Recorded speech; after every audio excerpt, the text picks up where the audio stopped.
রাতে বাস আসে না, যাইতেও পারে না। তারপর পান দিছে পরে আস্তে আস্তে এখন দেখার কথা। মূল রাস্তাটাই আগে এখন আইতেছে জল শুকাইয়া আগে তাই না।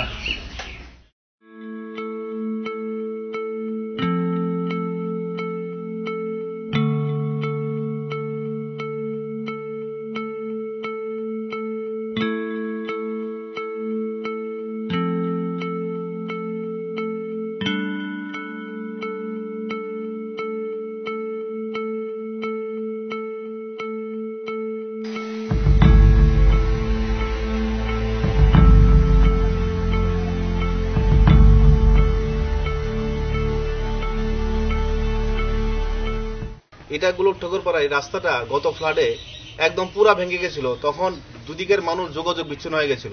তখন আমাদের কাছে খুব জরুরি ছিল যে এই রাস্তাটা খুব যত তাড়াতাড়ি সম্ভব এই কাজের রাস্তাটা সম্পূর্ণ করা, এবং 1 মাসের মধ্যে আমরা রাস্তাটা সংস্কার করে আমরা মানুষের চলাচল উপযুক্ত করে দিয়েছিলাম।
আগেটা শুধু আছে এইগুলো সব ভাঙে গেলে যাওয়ানে অসুবিধা আছে।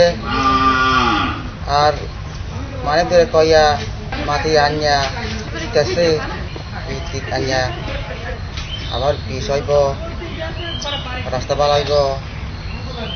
এখন কইতেছে আর কি রিক্সা চালাতে পারে, গাড়ি চালাতে পারে, বাইক চালাতে পারে।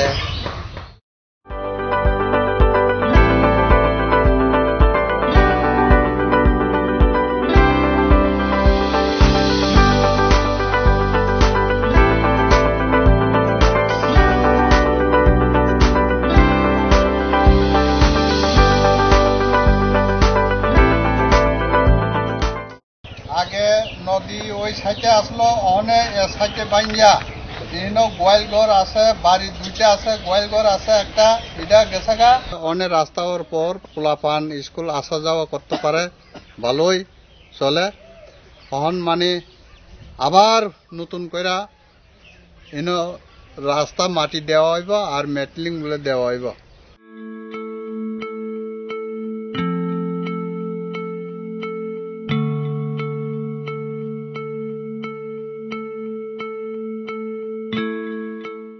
তারপর আরডি গ্রাম উন্নয়ন দপ্তর, জেলা প্রশাসন, জিরানিয়া ব্লক এবং ওয়াটার সব ডিপার্টমেন্ট একত্রিত হয়ে আমরা কাজটা শুরু করি।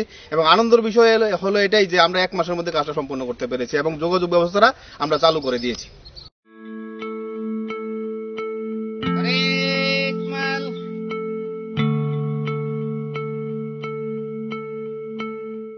এটা হলো পিভিসি ওয়্যার ক্র্যাশ। অ্যাকচুয়ালি এই ম্যাটেরিয়ালটা হলো ভিতরে জিআই, তার উপরে হলো পিভিসি কোটিং, যাতে রাস্টিং না হয় সেই জন্য পিভিসি কোটিং দেওয়া হয়েছে।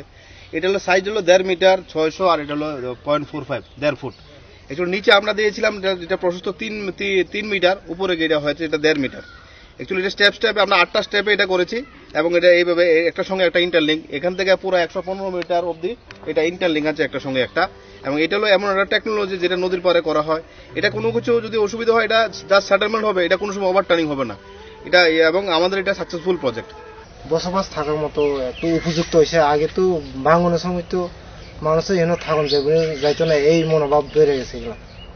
এখন তো বাঁধ দেওয়ার পরে একটু মানুষ এনে থাকার মতো উপযুক্ত হয়েছে আর কি। একটু কয়েকটা বাড়িঘর ভাঙিয়া তো গেছে, নদীতে লয়ে গেছে এটা আর কি।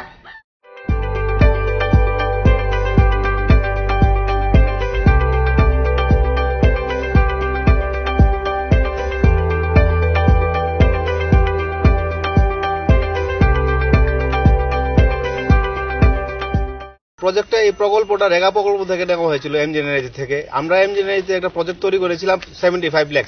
আমরা এই একটা প্রজেক্ট তৈরি করেছিলাম করে ডিস্ট্রিক্ট অ্যাডমিনিস্ট্রেশনের কাছে পাঠিয়েছিলাম। তিনি অতি সত্ত্বর টাকাটা দিয়েছিলেন। তারপর আমরা অ্যাকচুয়ালি রেগা প্রকল্পে কাজটা শুরু করি এবং জনসাধারণ যারা আছে, যারা জব কার্ড হোল্ডার, তারা এই প্রকল্প থেকে কাজ পেয়েছিল। অ্যাকচুয়ালি ওই 172 টাকা করে পার ডে হাজিরাটা আমরা দিয়েছিলাম, এটা জব কার্ডে এন্ট্রি করে আমরা টাকাটা দিয়েছিলাম আর কি। তারপর ওই ওভারঅল এই কাজটা সবাই মিলে একদম সুন্দরভাবে সবাই সহযোগিতা আমরা কাজটা করতে পেরেছিলাম। গাড়িগুলো তো এমন এত বেশি চলতে পারছে না এখনো, মাটিতে দায়িত্ব যাওয়ানোর পর আর একটু মাটি দিলে আরো ভালো হবে। এটা কন্টিনিউয়াস প্রসেস, একবার সেটেলমেন্ট হয় আবার মাটি ফেলায়, আবার সেটেলমেন্ট হবে আবার মাটি ফেলবো। একটা সময় কি এটা ঠিক হয়ে যাবে, তবে এটা আমাদের নজর আছে, যেটা সেটেলমেন্ট হয়েছে এটা আমরা আমাদের নজর আছে।